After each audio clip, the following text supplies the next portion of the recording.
மதி பரிதி எரி நீர் கால் வான் அவனி இயமானன் வடிவாய் அனைத்துமாய் அல்லாத அறிவுருவை அகத்துள் வைப்பாம்.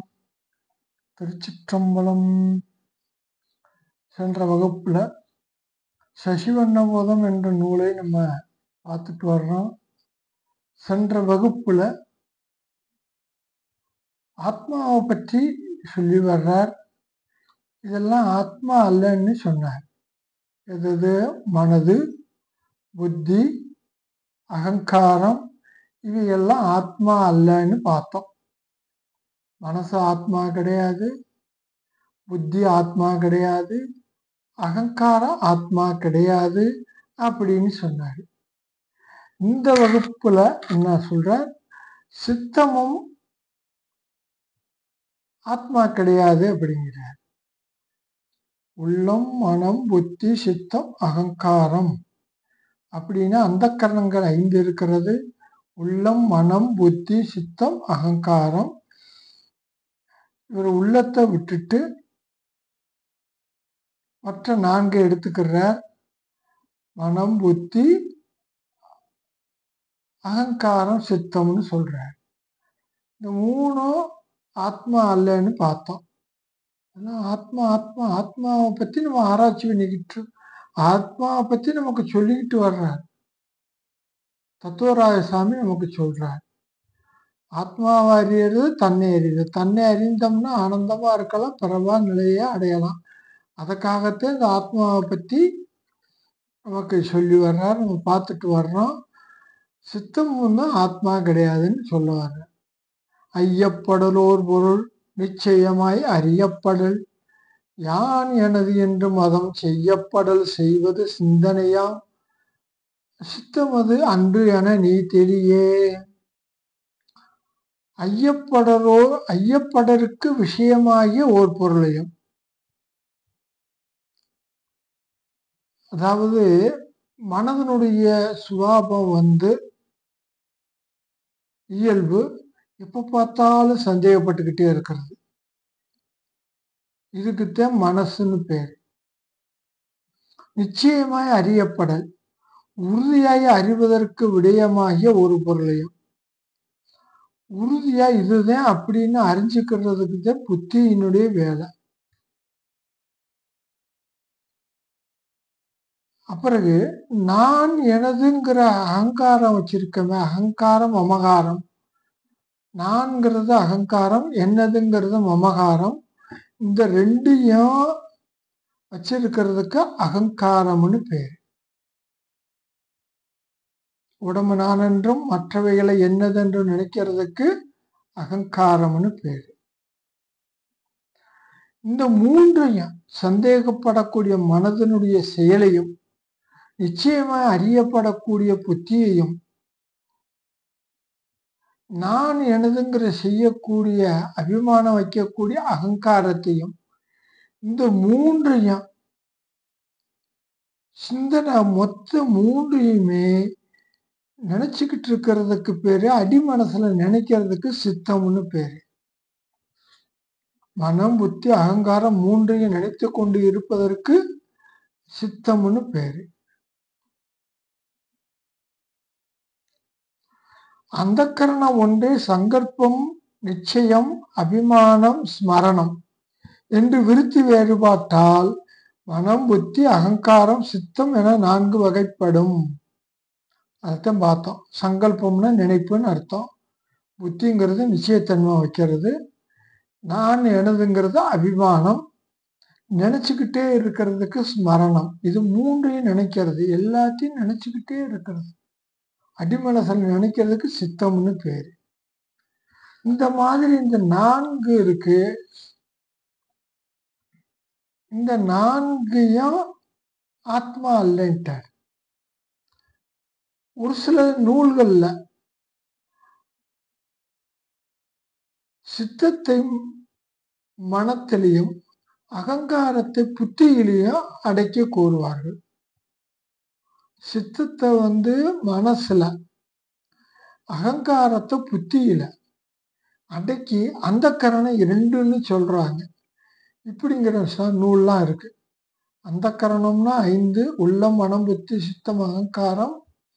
ஒரு சில இடத்துகள்ல ஒரு சில நூல்கள்ல உள்ளத்தை விட்டுட்டு மனம் புத்தி சித்தம் அகங்காரம், ஒரு சில நூல்கள்ல மனசையும் புத்தியும் 2ஆக சொல்லுவார்கள். கைவல்யத்திலாம் 2ஆக சொல்லுவார்கள். இதெல்லாம் ஆத்மா கிடையாது. அந்த கரணம் ஆத்மா அல்ல அப்படின்னு பார்த்தோம். அதுக்கு அடுத்து முன்னாக உடம்பொது சித்தமதே முடிவாக மொழிந்த பொருள் திரளாம் நின்ன ஆகில நீ அறியும் பொருளாய் நிகழ்கின்றது. அதனால் நீ நின்மலனே முன்னாக உடம்பது சித்தமதே முடிவாக மொழிந்த பொருள் தரலாம் நின்ன ஆகில நீ அறியும் பொருளாய் நிகழ்கின்றதனால் என நின்மலனே அப்படின்னு சொல்றார். அதாவது இதுவரைக்கும் நம்ம பார்த்ததுல தூள தேகம் முதலாக சித்தம் ஈராக ஒரு 8 பாட்டுக்கள்ல நமக்கு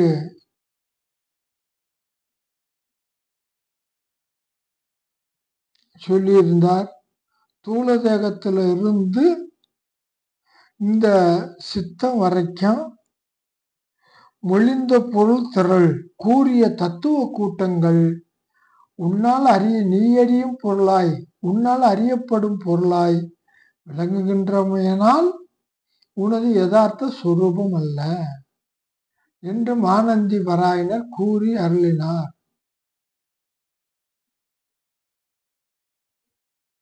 அப்ப இந்த தத்துவ கூட்டம் தூள தேகம் முதலாக சித்தம் ஈராக இதுவரைக்கும் நம்ம ஒரு முன்னால செயல்கள்ல பார்த்தோம். தூள தேகத்துல இருந்து அதாவது தூள சரீரம், இந்திரியம், பிராணன், மனம், புத்தி, அகங்காரம், சித்தம் இவை படிப்படியா இவை எல்லாவற்றையும் நம்ம ஆராய்ச்சி பண்ணி பார்க்கும்போது இதெல்லாம் ஆத்மா கிடையாது, நீ அல்ல அப்படின்னு சொல்லிட்டார். நீ கிடையாது. ஏன்னு கேட்டா நீ இவைகளை அறிகின்றாய். உடலையும் அறிகிற, இந்திரியத்தையும் அறிகின்றாய், பிராணனையும் அறிகின்றாய், மனத்தையும் அறிகின்றாய், புத்தியையும் அறிகின்றாய், அகங்காரத்தையும் அறிகின்றாய், சித்தத்தையும் அறிகின்றாய். எனது உடல், எனது இந்திரியங்கள், எனது பிராணன், எனது மனம், எனது புத்தி, எனது சித்தம், எனது அகங்காரம் இப்படின்னு நம்ம சொல்றதுனால இவைகள்லாம் என்னதாக இருப்பதனால் இவைகள்லாம் நான் கிடையாது, இதெல்லாம் ஆத்மா கிடையாது அப்படின்னு சொல்லிட்டார். இந்த பாட்டினுடைய அர்த்தம் அதுதான். இதெல்லாம் ஆத்மா கிடையாதுன்னு சொல்லிட்டார். அதுக்கடுத்து உன்னால் அறியப்படும் யாவையும் உன் உருவம் அன்று என ஓதினை ஒக்கும் எனக்கு என்னால் அறியாது ஒளியும் பொருளும் யானாகுவன் என்றனன் எண்களுமே என்றலுமே. உன்னால் அறியப்படும் யாவையும் உன் உருவம் அன்று என ஓதினை ஒக்கும். நீங்க என்ன சொன்னீங்க? உன்னால அறியப்படக்கூடிய பொருள் எல்லாம் நீ அல்லன்னு சொல்லிட்டீங்க. உன்னால் அறியப்படும் பொருள் எல்லாம் நீ அல்ல. ஏன்னு கேட்டா அறிவன் நீ எல்லாவற்றையும் அறிகின்றாய். எதை உடம்பு, இந்திரியம், பிராணன், மனம், புத்தி, சித்தம், அகங்காரம் இவைகளை எல்லாம் நீ அறியறதுனால இவையெல்லாம் நீ இல்லைன்னு சொன்ன ஒத்துக்கிறேன். சிஷியன் சொல்லுகின்றான், நீங்க இதெல்லாம் ஆத்மா இல்லைன்னு சொன்னீங்க, ஏத்துக்கிறேன். உன் உருவம் அன்று என ஓதினி எனது யதார்த்த சொரூபம் அல்லன்னு சொல்லிட்டீங்க. அப்பா நீ உடம்பு கிடையாது, இந்திரியம் கிடையாது, பிராணன் கிடையாது, மனம், புத்தி, சித்தம், அகங்காரம் கிடையாது, இவையெல்லாம் நீ இல்லைன்னு என்னை பார்த்து சொன்னீங்க, நான் ஒத்துக்கிறேன். உன் உருவம் அன்று என ஓதினை ஒக்கும், நீங்க கூறுனீங்க, அதுக்கு சம்மதம் தான். என்னால் அறியப்படாமல் நீங்கி இருக்கும் பொருளோ யானாகவன். இப்ப என்னால அறியப்படாத பொருளா ஆத்மா அப்படின்னு சிஷ்யன் கேட்கிறான். என்னால அறியப்பட முடியாத பொருளா யானாகவன், ஆத்மாவாக நான் இருக்கின்றேன், என்னால் அறிய முடியாதா? என்னால் அறியாது ஒளியும் பொருளோ யானாகவன் என்றனன் என்று சசிவண்ணி சொல்ற. யாரை பார்த்து? குருவிட்ட கேட்கிறேன். இவையெல்லாம் நீ அல்லன்னு சொல்லிட்டீங்க, இப்ப இவையெல்லாம் அறியப்படும் பொருளெல்லாம் நான் அல்லன்ட்டீங்க, அப்ப நான் அறியப்படும் பொருள் இல்லையா? அறியப்படும் பொருள் கிடையாது, என்ன ஆத்மா அறியப்படும் பொருள் இல்லையா அப்படின்னு கேட்க. அப்படி கேட்ட உடனே அதுக்கு சொல்றார், அறியா பொருள் காரணமாயி குறித்து அறியும் பொருள் காரியமாம் உலகில் நெறியாழ்த்தைகள் நான்மறை அந்தமெல்லாம் நீ என்று என ஓது நிரந்தரமே. அறியா பொருள் காரணமாயே, அதாவது அறியா பொருள் காரணமாயி, இது என்று சுற்றி அறியப்படாத பொருள் ஜகத்து காரணமாகிய மாயையாகும். அதாவது மாயை அறியப்படாத பொருள், இப்படிப்பட்டதுன்னு அறியப்படாத பொருள் மாயை. அறியும் பொருள் இதுதென்று சுற்றி அறிய தகுந்த பொருள் மாயினுடைய காரியம் உலகம். இந்த உலகம்தான் அறியப்படக்கூடிய பொருள். மாயை அறியப்படாத பொருள், உலகம் அறியப்படும் பொருள். காரணமாகிய மாயையும் அதன் காரியமாகிய உலகமும் அஞ்ஞாதமும் ஞாதமாயிருக்கும். அஞ்ஞாதம்னா அறியப்படாத பொருள், ஞாதம்னா அறியப்படும் பொருளாக இருக்கிறது. விளங்குகின்ற இந்த முறையால் விளங்குகின்ற 4 வேதங்களின் முடிவாகிய உபனிஷதங்கள் அனைத்தும் அவை ஆத்மா அல்ல, அவை ஆத்மாவாகிய நீ அல்ல என்று இடைவிடாமல் கூறு நிற்கும். மாயையும் ஆத்மா கிடையாது, இந்த மாயையிலிருந்து தோன்றின உலகமும் ஆத்மா கிடையாது, இது ரெண்டும் நீ அல்ல அப்படின்னு சொல்லியாச்சு. அதாவது பிரம்மம் இருக்கிறது, பிரம்மம் பெரும்பொருள், அதனிடத்துல மாயை தோன்றுகிறது, அந்த மாயையிலிருந்து உலகம் தோன்றுகிறது. இப்படி 3 வச்சுக்கிறோம். பிரம்மம், பிரம்மத்திலிருந்து மாயை தோன்றுது, மாயையிலிருந்து உலகம் தோன்றுது. மாயை அறியப்படாத பொருள், உலகம் அறியப்படும் பொருள். அந்த அறியப்படாத பொருள் நீ அல்ல, மாயை நீ அல்ல, அறியப்படும் பொருளாகிய உலகமும் நீ அல்ல அப்படின்னு சொல்லிட்டார். அது இந்த பாட்டினுடைய அர்த்தம்.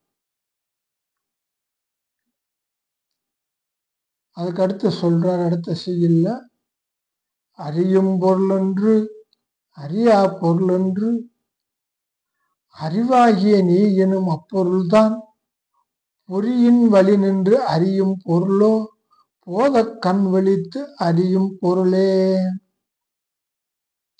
அறியும் பொருளென்று, அதாவது ஞாதவஸ்து எப்படி நீ அல்லையோ, அதான் அறியப்படும் பொருள் நீ அல்லையோ. அறியப்படுங்கிற பொருள்ங்கிறது உலகம். உலகத்தில் இருக்கிறது எதெல்லாம் அறிகிறோமோ அதெல்லாம் நீ அல்ல. அதை போல அறியா பொருள் என்று. அப்ப அறியாத பொருளாகிய மாயையே நீ அல்ல. உலகம் நீ அறியக்கூடிய பொருளும் நீ அல்ல. இந்த உலகம் தோன்றுவதற்கு காரணமா இருந்த மாயையே நீ அல்ல. அப்ப நீ எப்படிப்பட்டவர் அப்படின்னு கேட்டா, ஞாத அஞ்ஞாத அறியப்படும் பொருளையும் அறியப்படாத பொருளையும் எதையும் கொண்டு எதனுடைய உதவியினால அறியாம தான் தானாக இருந்து சுய பிரகாசமாக இருந்து இரண்டையும் அறிகின்றது எதுவோ அதுவே நீ. அதாவது அறியும் பொருளாகிய உலகத்தையும் அறியாத பொருளாகிய மாயையும் ரெண்டையும் அறிந்து கொண்டு இருக்கக்கூடிய அந்த அறிவு சுரூபமாக இருக்கக்கூடிய ஜோதியாக இருக்கக்கூடிய சச்சிதானந்தமா இருக்கக்கூடிய அந்த பிரம்மந்த நீயே. அறிவாகி நீ எனும் அப்பொருள்தான், அதுதான் நீயே அப்படிங்கிறார். சொல்லிட்டு அந்த அறிவாகி நீ எனும் பொருள் எப்படிப்பட்ட பொருள்னு கேட்டா, அது சுயன் ஜோதி, சுத்த சைத்தன்யம், அது சுயம் பிரகாசம் அப்படிங்கிறத அர்த்தம். சரி, அந்த ஆத்மாவை எப்படி அறியலாம்? பொறியின் வழி நின்று அறியும் பொருளும் போத கண் விழித்து அறியும் பொருளே. அதாவது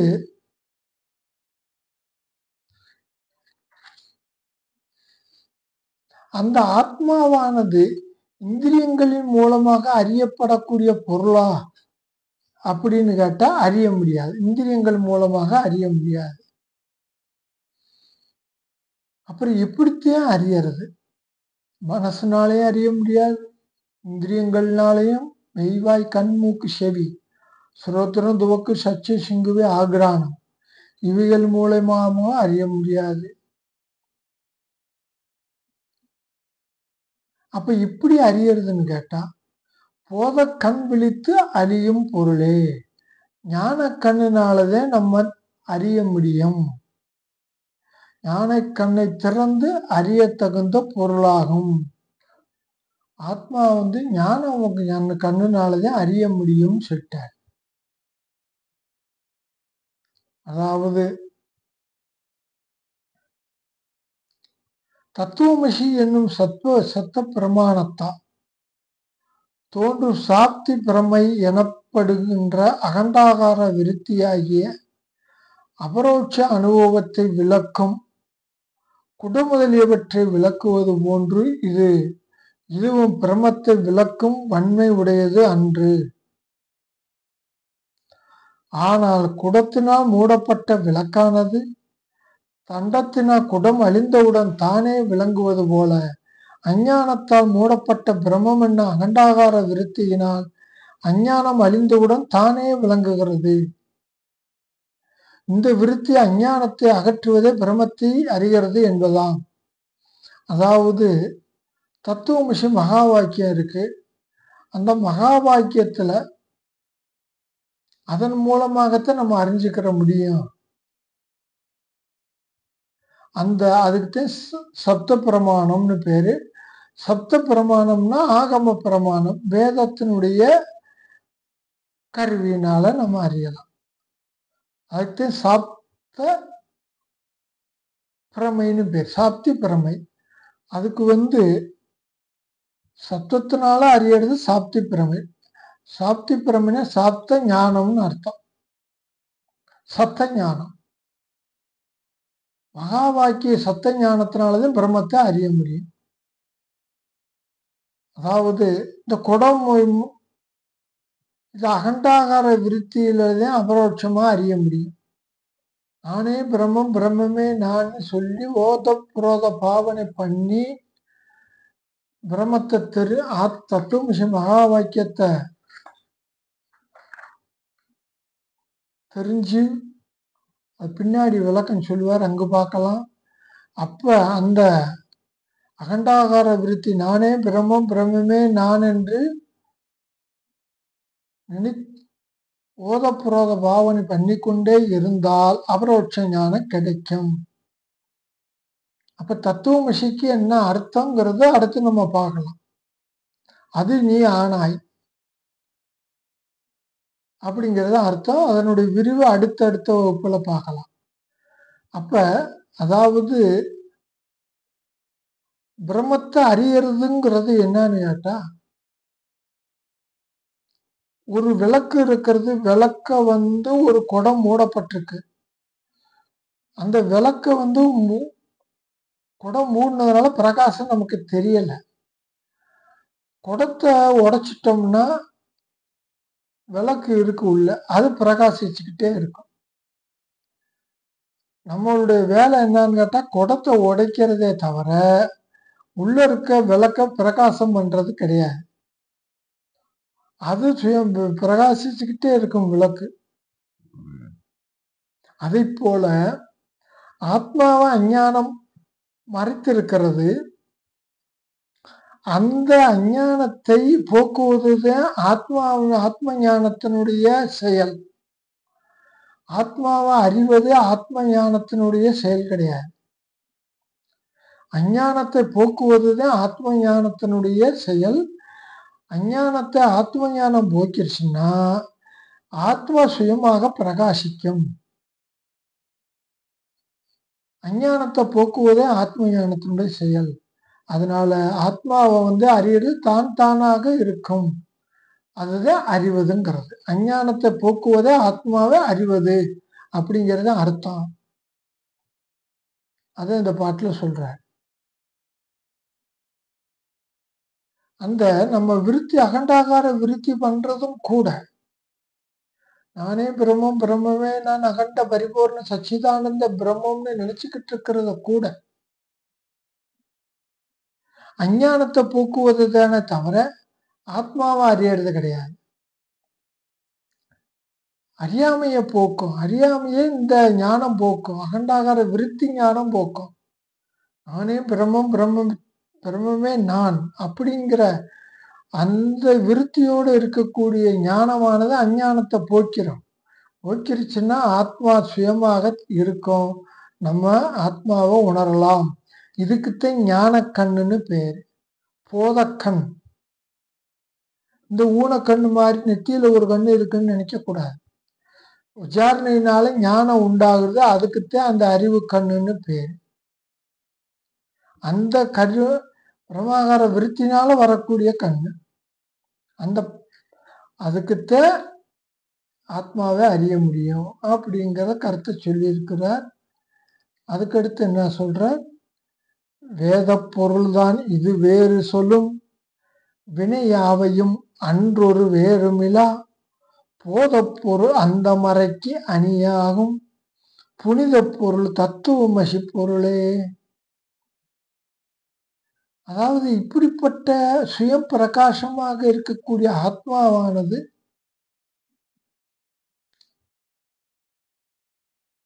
இது வேதத்தினுடைய பொருள். வேதம் என்ன சொல்ல வருது, அதுதான் இதை சொல்ல வருது. ஆத்மாவத்தையும் சொல்ல வருது.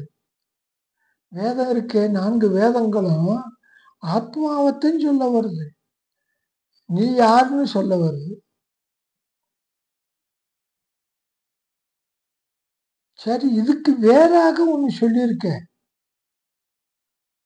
வேறு சொல்லும் வினையாவையும். அதாவது இந்த ஆத்மாவை பத்தியும் சொல்லியிருக்கு வேதத்துல. இது ஞானம் ஒத்துக்கிறேன். ஆனா இதுக்கு வேறாக கர்மத்தையும் பக்தியையும் கர்ம உபாசனைகள்லாம் வேதத்தினுடைய சொல்லப்பட்டிருக்கே. அப்ப இது என்ன அர்த்தம்னு கேட்கு. சிஷியனுடைய கேள்வி கேட்டதுக்கு சிஷியனுக்கு சந்தேகம் வந்துச்சு. கர்மத்தை பத்தி சொல்லியிருக்கு, பக்தியை பத்தி சொல்லியிருக்கு, ஞானத்தையும் சொல்லியிருக்கு. ஞானங்கிறது தத்துவமசி சொல்லிருச்சு.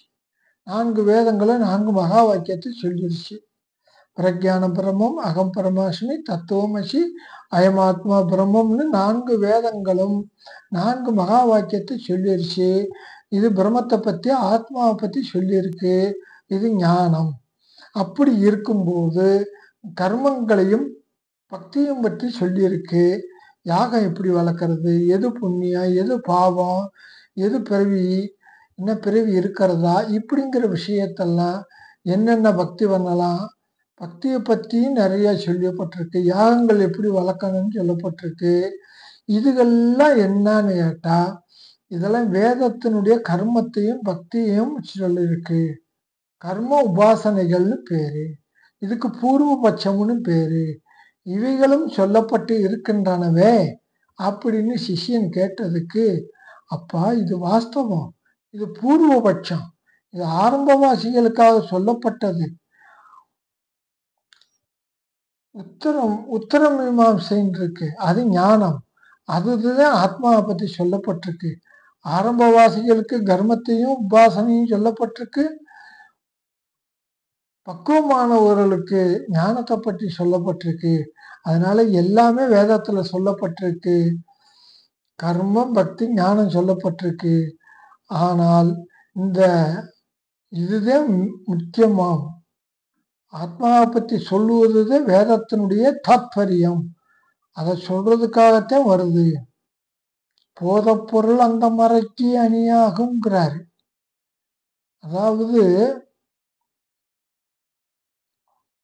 வினையாவையும் அன்று ஒரு வேறுமில்லா, ஒரு வேதம் பேதம் கிடையாது. இருக்கிறது பிரம்மம் ஒண்ணுதான்.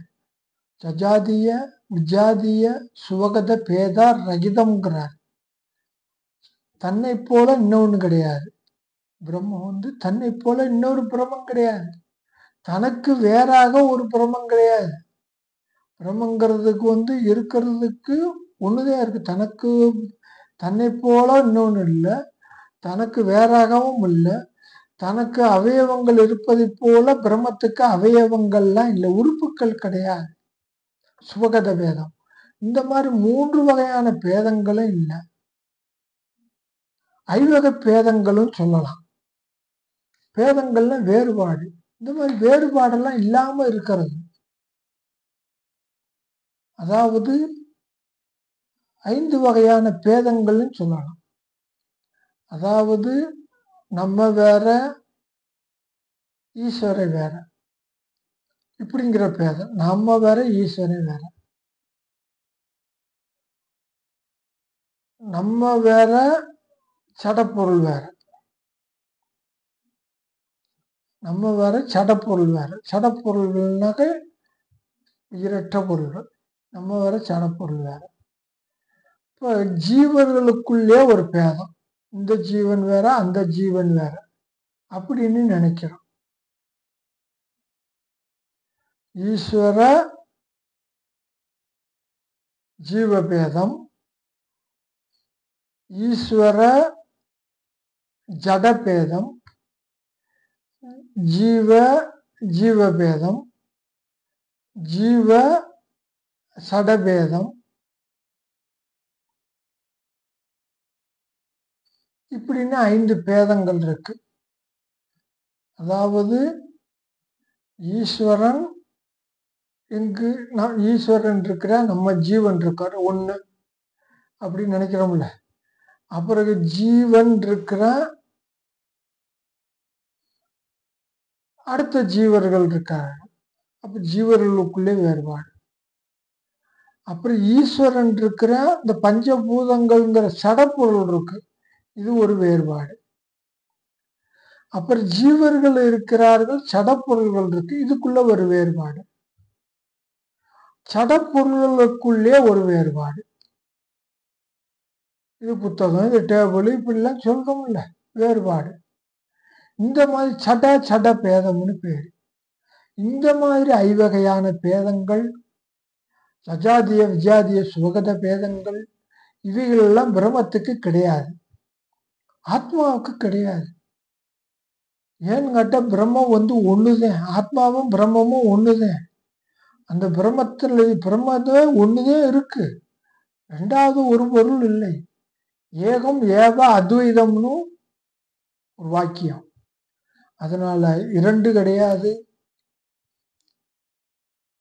அப்படிப்பட்ட பொருளானது அதைத்தான் சொல்றோம், உருவேதுமில்லா வேறுமில்லா போதப்பொருள். போதப்பொருள்னா அறிவு சுரூபமாக இருக்கிறது. அதே சுத்த சைத்தன்யம். அதாவது அந்த கரணத்துல இருக்கிறதெல்லாம் போலியான சைத்தன்யம். சைத்தன்யம்னா அறிவுன்னு அர்த்தம். ஆத்மாட்ட இருந்து அறிவை வாங்கியிருக்கு அந்த கரணம், புத்தியெல்லாம் வாங்கியிருக்கு. ஆனா ஆத்மா சுயம் பிரகாசம், அது அறிவு சொரூபமாவே இருக்கு. புத்தியெல்லாம் ஆத்மாட்ட இருந்து அறிவை வாங்கியிருக்கு. வாங்கிட்டு உலக விஷயங்களை அறியுது, என்னென்னமோ சிந்திக்குது, செய்யுது. ஆனா பிரம்ம அப்படி கிடையாது. அது ஆத்மா சுயம் பிரகாசம். அதுக்கு அறிவை கொடுப்பதற்கு எந்த அறிவும் கிடையாது. எப்படி சூரியனுக்கு பிரகாசத்தை கொடுக்கறதுக்கு இன்னொரு சூரியன் கிடையாதோ, அதே போல பிரம்மத்துக்கு அறிவை கொடுப்பதற்கு அறிவு வேறு ஒன்று கிடையாது. அதுவே அறிவு சொரூபம், சுயஞ்சோதி அப்படிங்கிறத தெரிஞ்சுக்கணும். அதைத்தான் சொல்றார், போத பொருள் அந்த மறைக்கு அணியாகும். அந்த 4 வேதங்களுக்கு இது ஆபரணம் மாதிரி இருக்கிறது. வேதம் என்ன சொல்ல வருது, அதுக்கு ஆபரணம் முக்கியமா இருக்கிறது ஆபரணம் தான். அதே போல பிரம்மத்தை சொல்லுவதற்குத்தே வேதங்கள் இருக்கின்றன. பிரம்மத்தை சொல்லலைன்னா அங்க வேதத்துக்கு மதிப்பே கிடையாது. அதைத்தான் அந்த மறைக்கு அணியாகும் புனித பொருள் தத்துவமசி பொருளே. அப்படிப்பட்ட பொருள் எப்படி பொருள்னு கேட்டா தத்துவமசி பொருள். தத்துவமசி பொருளாகத்தே இருக்கிறது அப்படின்னு சொல்லிட்டார். இந்த பிரம்மம் எப்படி தத்துவமசினால குரு சொல்றார், தத்துவமசிங்கிறார், அது நீ ஆனாயிட்டார். அதனுடைய விளக்கமெல்லாம் நம்ம பின்னாடி பார்க்கலாம். இதுல பிரஜானம் பிரம்மம்னு இருக்கு ரிக்கு வேதத்துல. இது அபியாச வாக்கியம்னு பேரு. இதுக்கு அபியாச வாக்கியம்னு பேரு. அயமாத்மா பிரம்மம், இது அதர்வண வேதத்துல இருக்கு. இதுக்கு சம்மதி வாக்கியம்னு பேரு. சம்மதி வாக்கியம், சம்மதம். அகம் பரமாஸ்மி என்பது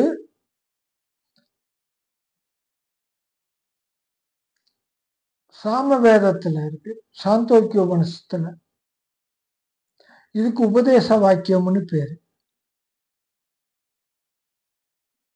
தத்துவமசிங்கிறது உபதேச வாக்கியம், குரு சிஷியனுக்கு உபதேசம் பண்றது சாம வேதத்துல இருக்கு.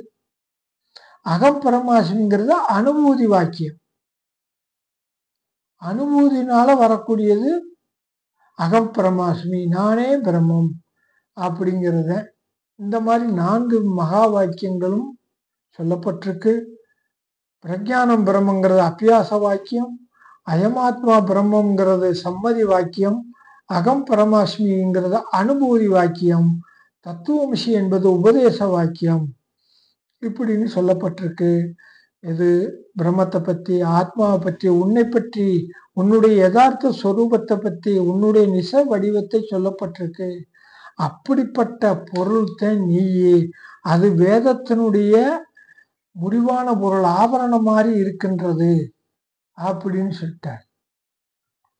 வேதத்தினுடைய ஆபரணம் மாதிரி, தலைக்கு எப்படி ஆபரணம் முக்கியமோ அதே போல நமக்கு வேதத்துக்கு ஆபரணம் முக்கியமான கருத்து பிரம்மத்தை சொல்றது, ஆத்மாவை சொல்றது.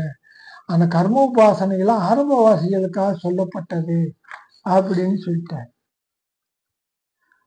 நிமலமாம் பரம் அது எனும் பொருள், நீ எனும் பொருள் சீவனே, அமலமான 2 ஐக்கியம் அசிவத பொருளாவதே. அதாவது மகா வாக்கியத்தின் கண்ணுள்ள தத்துவமசி, தத்துங்கிற சொல்லினுடைய பொருள் அதுன்னா தத்துன்னு அர்த்தம். தத்துன்னா அதுன்னு அர்த்தம். அது என்ன, நிம்மலமாம் பரம் அது எனும் பொருள்.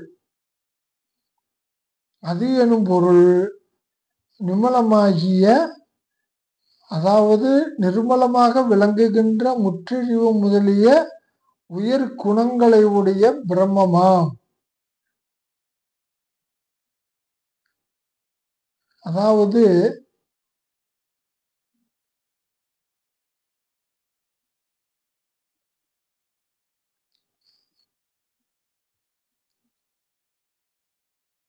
திருச்சிற்றம்பலம்.